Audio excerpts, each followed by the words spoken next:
ஜவ்வரிசியை வச்சு ஒரு கிறிஸ்பியான முறுமுறுப்பான டேஸ்டான ஒரு ஃப்ரெஞ்ச் ஃப்ரை எப்படி பண்ணலாங்கிறத பார்க்கலாம்.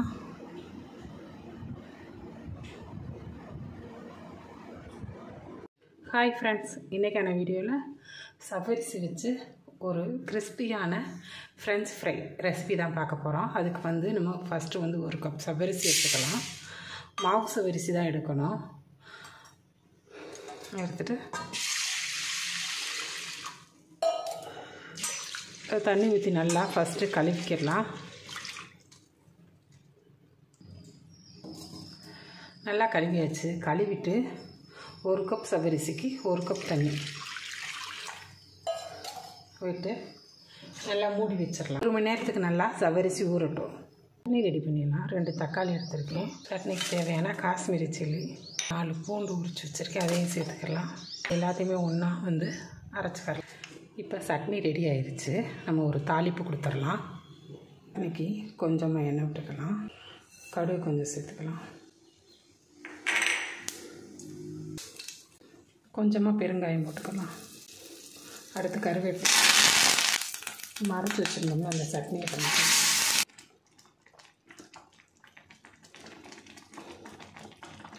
இப்போ சட்னி ரெடி ஆகிடுச்சு. ஜவ்வரிசி நல்லா 3/4 வாசி ஊறிடுச்சு. இந்த சமயத்தில் ஒரு 3 ஸ்பூன் ரவை இதை கலந்து விட்டுக்கலாம். கலந்து விட்டு அப்படியே மூடி வச்சிடலாம் ஒரு 10 நிமிஷத்துக்கு. இப்போ 10 நிமிஷம் ஆயிடுச்சு. மற்ற எல்லாத்தையுமே கலந்துக்கலாம். 2 உருளைக்கிழங்கு நல்லா வேக வச்சு நல்லா மசிச்சு வச்சுருக்கேன், இதையும் சேர்த்துக்கலாம். வெங்காயம், ஒரு வெங்காயம் பொடிசாக கட் பண்ணி வச்சுருக்கேன், இதையும் சேர்த்துக்கலாம். பூண்டு ஒரு 4 பூண்டு பொடிசாக கட் பண்ணி வச்சுருக்கேன், இதையும் சேர்த்து. மல்லித்தலை, இதுக்கு தேவையான சால்ட்டு,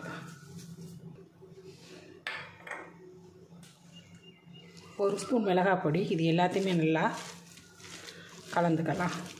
ரெடி ஆயிடுச்சு. இப்போ 10 நிமிஷத்துக்கு மேலே ஆயிடுச்சு. நல்லா மாவெல்லாம் கரெக்டாக ரெடி ஆயிடுச்சு. கொஞ்சமாக எண்ணெய் கையில் விட்டுக்கணும். மாவு எடுத்து ஒரு நெல்லிக்காய் அளவு எடுத்துக்கிறணும். எடுத்துகிட்டு இதே மாதிரி நல்லா கையில் அப்படி தேய்ச்சி வைக்கணும். இதே மாதிரி எல்லாத்தையுமே உருட்டி வச்சுக்கிறலாம். எண்ணெய் காஞ்சிருச்சு. நல்லா நம்ம நல்லா அப்படி உருட்டி வச்சுருக்கோம் இல்லையா, இது எல்லாத்தையுமே எண்ணெயில் போட்டுக்கலாம்.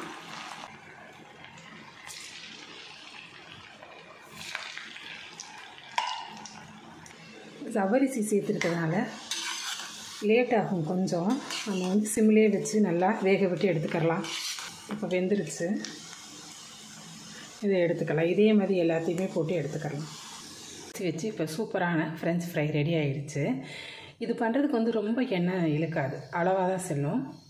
நீங்களும் இதை வீட்டில் செய்து பார்த்துட்டு எப்படி இருக்குது அப்படிங்கிறத கமெண்ட் பண்ணுங்கள். உங்களுக்கு இந்த வீடியோ பிடிச்சிருந்துச்சு அப்படின்னா லைக் பண்ணுங்கள், ஷேர் பண்ணுங்கள், மறக்காமல் சப்ஸ்கிரைப் பண்ணுங்கள். நன்றி, வணக்கம்.